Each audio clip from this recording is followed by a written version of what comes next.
G'day viewer, welcome back to the channel. Just for something different here, we're still working on the beautiful Valiant Charger. This car's, I don't know, 50 odd years old.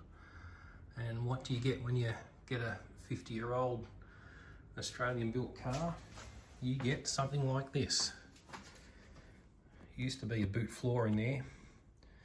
And you know, any Aussie car made in the 70s and 80s and 60s, and you know, plus or minus a couple of years of them, you're going to have stuff like this: a window leak that leads to water ingress into this area, the boot, and after 50 odd years you'll end up with nothing except dust and memories.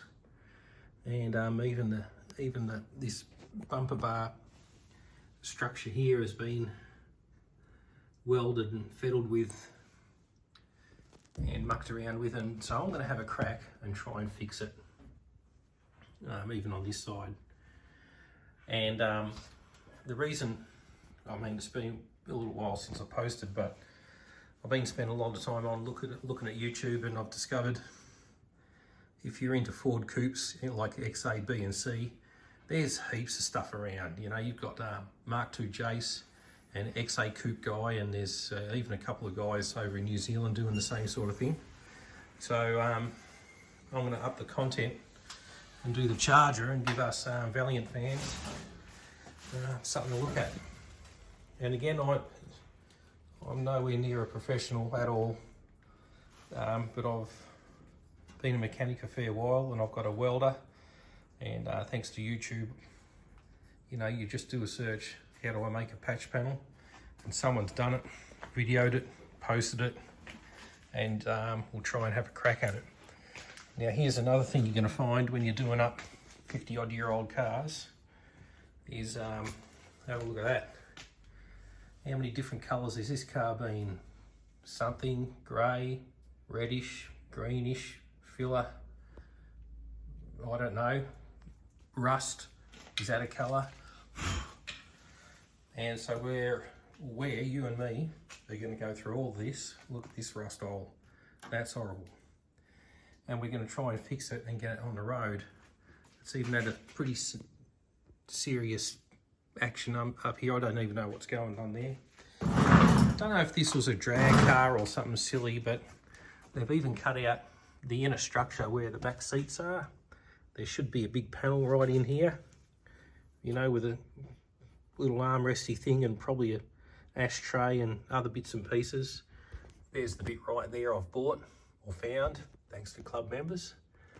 This is a full glass car, VK, originally 318 power steer aircon auto car with full glass. So this back window it's a pop out window which looks like that. And because it's a full glass car, it's got this little tiny plastic divot here, which it's hard to see, but when you wind up the full glass to stop it wobbling out, it just tucks in under this little bit here. Normally there's a little plastic bit stuck on it. Anyway, I've used companies like Hemi Performance to they can send you exchange hinges which are all repinned and bushed, and for the price of me sitting in there with a hammer and a chisel and a punch and buying a kit and doing it, it is really more viable. Just ring the experts, pay your whatever $85, and they send them to you without any dramas. I've been dealing with Hemi Performance probably since back then when they were south of, where were they, Cranbourne? I think they were in Cranbourne near Dandenong in Victoria back in the mid-90s, and I've never had a drama with them. As well as Plum Crazy, APC and all the usual people that you use. There's a heap of sills, and again, like I say, with any Aussie car that was built in the 50s or 60s, even 70s and sometimes the 80s, you're going to have rust. Well, everywhere really, just everywhere. We are going to, which is a bit of a challenge for me, this one's received a bit of a hit in the driver's side inner apron here, or whatever you call it. panel beaters will know. And I'm going to try and replace it. I don't know if I'm going to replace the whole lot or just half of it, but we'll get there when we get there. There's the 318 engine that this car was originally fitted with, and I'm not refitting that. Old engines are noisy, they generate a lot of heat, they leak oil, they do all these things. So I've got a permit here in WA to do an LS swap, and it's quite straightforward over here in WA. You get onto the WA, what is it? I think it's called a VSB 14 or something like that. You fill out the form, what you want to do, how you're going to go about it, and you know, 3 months later they send you back a form saying, yes, that's fine, and when you're ready, we'll send out a guy to inspect your work, and if it's all done reasonably well, it's good to go on the road. Anyway, that's a CM Regal I've got to finish off and move out the way, because I've got to move this on so I can fund that one. But for those who don't know, we're going to have a talk about Charger doors and what Chrysler Australia did. And here is a full glass door.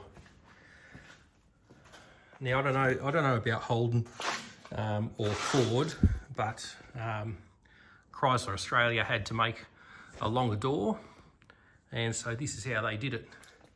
They actually started with a sedan door, and the sedan door ends right here where the sedan door ends. So there you go, there's the seam where the short sedan door would normally end, and you can tell because that's where the lock knob is.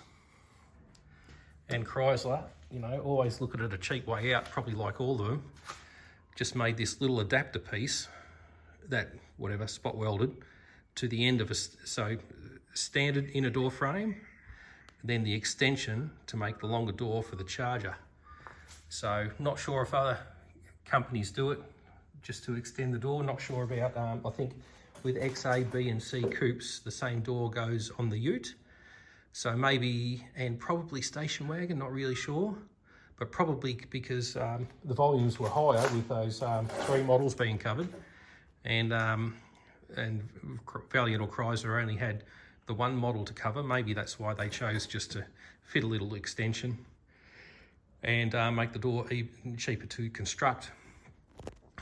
The only bad thing about it really is that when you're trying to act cool and drive down the road with all the windows down and your arm hanging out the window, guess what your elbow rests on? And it's mighty uncomfortable. Anyway, what I have done, because my car, my Charger, the VK, it's a full glass car. They call them full glass and quarter windows. Some of them had quarter windows that ended around about here. Some were a full glass car. What I've done is I've bought 2 sets. So I've got, I don't even know which this one is. I think this is a, might be a full glass door. So I've spent, actually, we'll talk about this as well. All of the doors, all 4 doors I bought were rusted very badly down here. And you can say that about any car sort of that's 50 years old. You know, the water's going to go down there, it's going to rust.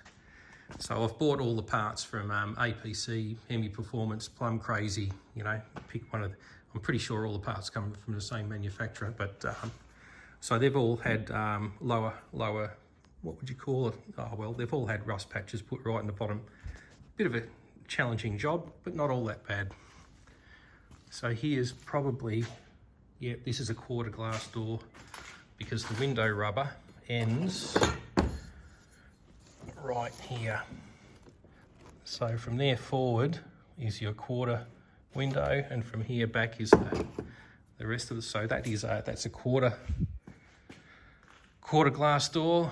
Again, spent a damn lot of time trying to get that straight-ish. They're a big long door, and trying to get this style line right, so difficult, you know, until you try it. It's just hard work. Yeah, kids' bikes. And another, I don't know what door, if it's a full glass or quarter, but there you go, there's some more work I've done. And the patch that you get actually comes 10 or 15 mil below the style line. And so it sort of makes the repair job easier, because if you're welding something up here, you know, if you don't get the panel in the right spot, the style line won't match the guard at the front, and it also won't match, you know, the bit behind the door that goes to the rear wheel. So I was talking to a panel beater about this, and he said, look, you know, with modern paints, they're pretty thick, and you can sort of, within reason, you can move the line up and down and put it wherever you want it, which is a good thing. The other difficult style line to get right is this one here above the door handle. It sort of, it fades out here-ish, but like where is here-ish? It's hard to find a defined point where here-ish is. And so you look at other chargers, and you know, sometimes it's over here somewhere, and sometimes it's back here, sometimes it just disappears. And some of them have even got sort of like a bit of a shape.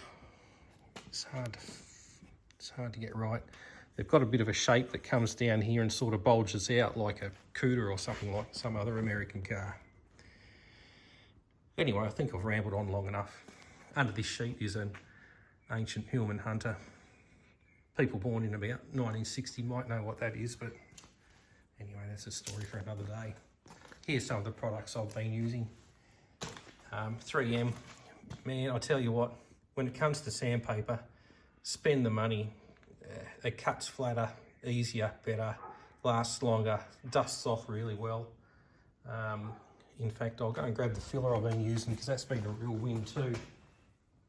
Anyway, here goes. This stuff here, that stuff there, world's best standing body filler. I kind of believe it. It's not hard. It's not like sanding a brick, you know. It dusts off really well, and it's easy to shape and get just right. Anyway, I think I've about covered what I wanted to cover. I'm doing my best to keep up the Charger content. Anyway, lads, take it easy. Enjoy. We'll see you at the next one. Cheers.